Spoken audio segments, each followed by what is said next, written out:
Signs.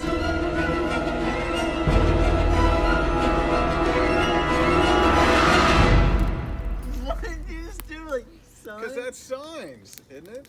Some kind of sign language. Yeah, alright. So we are reviewing Signs today. This is a movie that I wanted to talk about on the channel forever. I remember I had mentioned we might review it a long time ago, but Jake said save it for Halloween. It's definitely a Halloween movie. But what are your overall thoughts of Signs? So Signs is definitely a really good movie. Once again, I feel like all these movies that we're doing right now are movies that we watched as we grew up. This is one I feel like I've watched 1,000 times. Yeah. And honestly, it's still a movie that is very. I'm not gonna say it's like scary to where like I don't know. It's like it's different from like horror films today, because horror films today are more like, I feel like a lot of like blood, possession, Yeah. like supernatural stuff. When this one seemed to be a little more Grounded. like grounded and just like real, even though it is aliens, but just the way like they did it. And at first, like, you don't really know what's going on. Like, the setting was great. I think it was definitely like a really good scary movie that still stands up today here in 2020.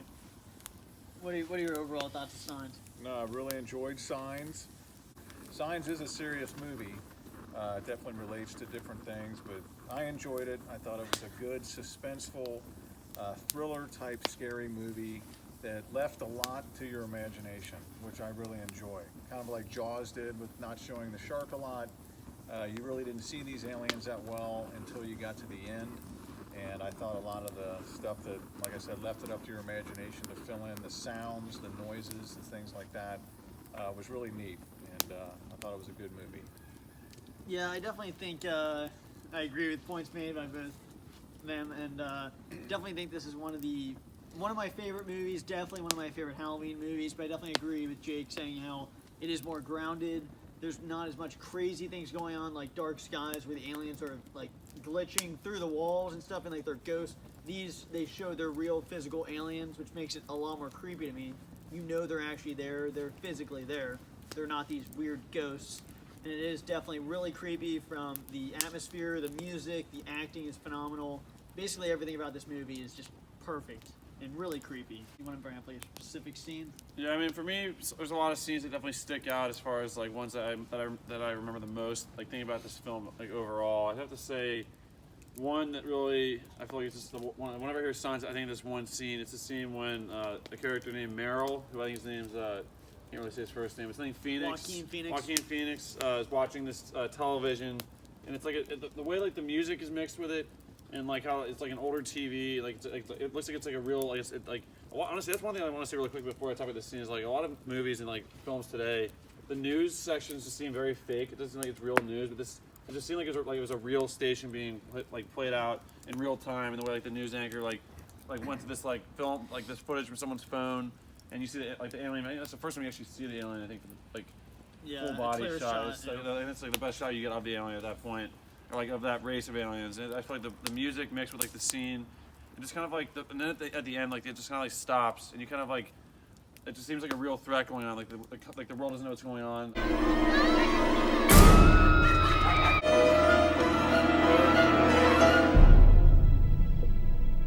Even like some shots with, I feel like any scene involving the TV, because there's actually another shot with the TV like where it shows like the ships just in the sky with like just the music, the lights. Yeah. I mean, I can just imagine that happening in our time and not knowing exactly what's going on, just being pretty scared. So like, yeah, it definitely any focuses on that TVs, family. Yeah. And obviously just the fact like the whole setting, like I said before, they're like on a farm, not much help around them, and obviously the cornfields, some great scenes with that. Yeah. But do you have a specific scene you want to point out? Yeah, definitely. I'll go with a specific scene here in a minute, but I definitely enjoy the farm setting scenes. I grew up a little bit on a farm. My grandparents had a farm. Similar setting without the corn, definitely like the cornfields, but the different scenic views that they had, the one where Mel Gibson at the beginning is going to check on his daughter and he looks out the window and sees that scary little shadow figure on top of another barn moving.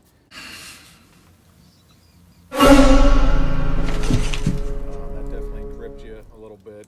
On the roof. Yeah, on the roof. And I think the other scenes where there was, a little bit more of just natural sounds, as far as like the wind blowing through the corn, the wind chimes mixing in with that.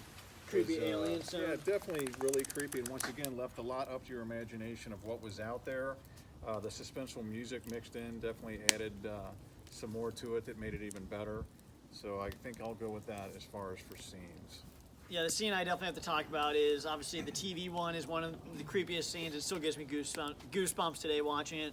And then obviously that's a great scene. But the one in particular where the main character, father, I don't know if you actually know his name. I think he's just referred to as father in the movie. He is in the cornfield and sees the alien leg. He first hears the noise, but then sees the alien leg go in the cornfield, and it's absolutely creepy. It's so creepy, and then he runs back. The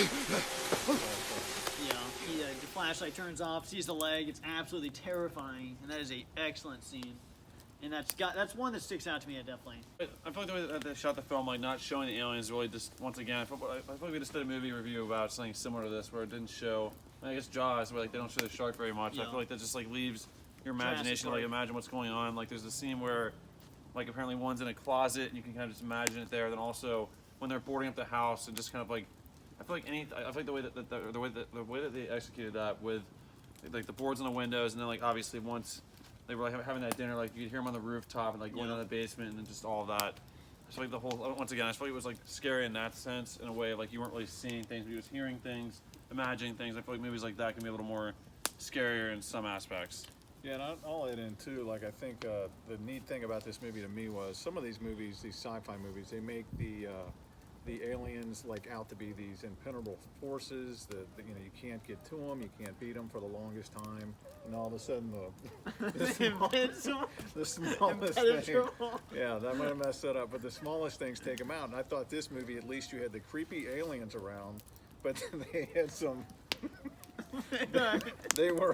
They were not as super, you know, human, freakish strength guys. They had weaknesses that you just had to find out about. Which kind of like A Quiet Place, because obviously those aliens or whatever those things were, you really stood no chance at all. If you made a sound, they were ripping they were killing you overall. I definitely think this movie does great with not showing the aliens too much, especially in the. Even though. No, especially in the scene where they're looking at the boarded up windows. You see the alien actually walk by. That is absolutely terrifying. So we had favorite lines. That's your favorite line. Yeah, let's do a favorite. So for my favorite line, it has to go with a scene towards the beginning of the film when they were basically. I think it goes right after the scene where they're chasing something. They think it's like an intruder at this point, or it's like someone like. Lionel Pritchard and the Wolfingen brothers are back. House, like they run outside and try to like chase around the house, but then after that, the cops show up or something like that, and then like. It's a line by Merrill when he says, other than two Olympian Scandinavian runners, what else could be around our house? I feel like that's a really good line right there. That's probably my favorite line in the movie. Yeah, that's an excellent line. I really like that line. And I have to say, though, that's definitely a great line. I have to say, though, I want to preface this one scene towards the end when, obviously, a lot of storylines go on in this movie. Father's wife dies in a tragic car incident. And gets pinned against a tree and says random things, and all accumulates. It all accumulates to the end when she says swing away. And it is something where this is a scary movie, but then it's not only just, it's a really cool scene, but it's also just epic because you actually, unlike movies like Annabelle where you can't fight the thing. Or A Quiet Place. Yeah, or A Quiet Place where you cannot fight the thing. There's a chance there's someone to root for. And then when he says swing away and Meryl's actually battling him, that's an awesome line in particular when Father tells Meryl to swing away. That's the line I was prefacing it. Swing away, Meryl. Meryl. Swing away. Yeah, that really takes up my favorite line, I guess. There's really not any lines that stick out in particular. A lot of scenes. It's very dark. A lot of different things to the movie that I really like, but swing away was going to be the line I was going to use. Not that it's anything great, but definitely something that led back to an earlier scene in the movie, and it related to baseball, which was neat. And Merrill was a very good hitter, from what the story tells, that he hit a lot of home runs, so he must have a good swing. It was one of his bats that he used when he played, and he actually broke it, beating this alien up a little bit. Yeah, I just wanted to mention a couple more scenes. The one where Merrill actually talks to the hater in the room. He says it felt wrong not to swing. He makes him flinch. And then in particular, Bo is the little girl in this movie who it all accumulates towards the end again, how she always keeps water cups around the house. And this is something we can relate to because I always end up leaving water cups around. So that's a kind of funny thing that we can relate to this movie, but obviously that accumulates to the end. I feel like one negative is I feel like a lot of these movies, like Yeah. there's not many negatives in these films we do reviews for, especially in like my favorite movie series and also like the Halloween 2. But one aspect of this film that always annoys me is how the fact that the father just lets his kids decide what the family does overall. Like when they say like they just want to stay in this like farm. Oh, the wind is. You all right? Yeah, right. Jake, you all right? Oh, The wind was smashes blowing a my- little bit. Alright, Maybe it's a sign we should wrap the video up. Sign. I was just trying to Yeah. say that there was the fact that the boy was like deciding like they wanted to stay home and not to go near water and listen, like the fact that he's listening Yeah. to his son and letting him just decide what they're doing for the family. I thought that was kind of frustrating because in a real situation, there's no way you're gonna let your 8-year-old son decide what you're doing for your family, especially when you're like in the middle of like a cornfield where you know there's aliens around and you know like they're weak to water. Like why Yeah. would you not Well, they go didn't where know there's more that. people? Well, either way, why would They you didn't- stay at that house? Well, Because the father said he wanted to go near water. they thought Yeah, the I- world was ending, so they wanted to stay in the house. Where they mentioned it's about the mom that An alien? lived there, Come so I on. think that was really convincing to him. Well, and I think the juggle too of what they're talking about, just from being a father, is they've gone through some tough times, so he's trying to give the son some room to be a part of what's going on, knowing that some of the things may not be right. He needs to make those calls, but I kind of appreciated the relationship, struggle there. The kids were just going through a tough time from losing their mother.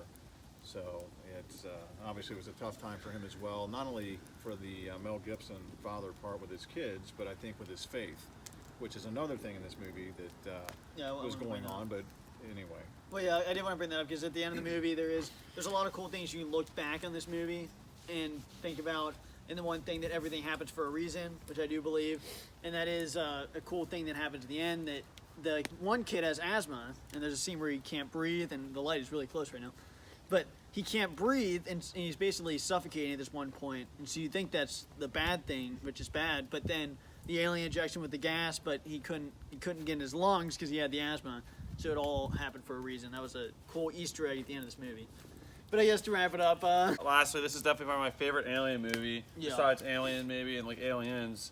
And I was gonna say this is probably my third favorite alien movie because there's one more that I was gonna bring up here at the end. 'Cause I feel like it's probably we're not obviously reviewing it, but it's called War of the Worlds with Tom Yeah. Cruise. That's one that's probably pretty good with the way that they like make it seem pretty real as well. It's Yeah. not as good as this, but I feel like it's definitely pretty scary with the way like things are going on. Like I don't know. It's like a different Well- take on it, but I feel like that's another pretty good one too. We probably won't Another review this Crown, cycle, maybe. but maybe in the future. well, and it also just to close out. I mean, the movie Signs, like Jake said, I agree. I think it's one of my favorite alien movies. But the movie Signs, I think it relates to the signs made in the cornfields, which is a very relatable thing to what has gone on. That's where they got the idea. That's been going on for a long time. That there's been crop signs, whether they're real aliens making them or they're humans that have gone out there to do that to get some publicity and get some tourism towards their their part of the country. But that is what the signs are, is crop stuff. That was our review of Signs. It's our third or fourth movie review for the Halloween Yeah. series, and there's probably one more coming up next week, possibly a double feature, maybe. featuring Sharon, maybe if we can get her in. Yeah, on Halloween Day. Fly her So in. stay tuned for that. But thanks for watching our review of Signs, and let us know down in the comments what you guys think of this movie. If you've seen it, if you haven't, we definitely recommend it. And yeah, thanks for watching, guys, and we'll see you guys in the next video. Bye, guys.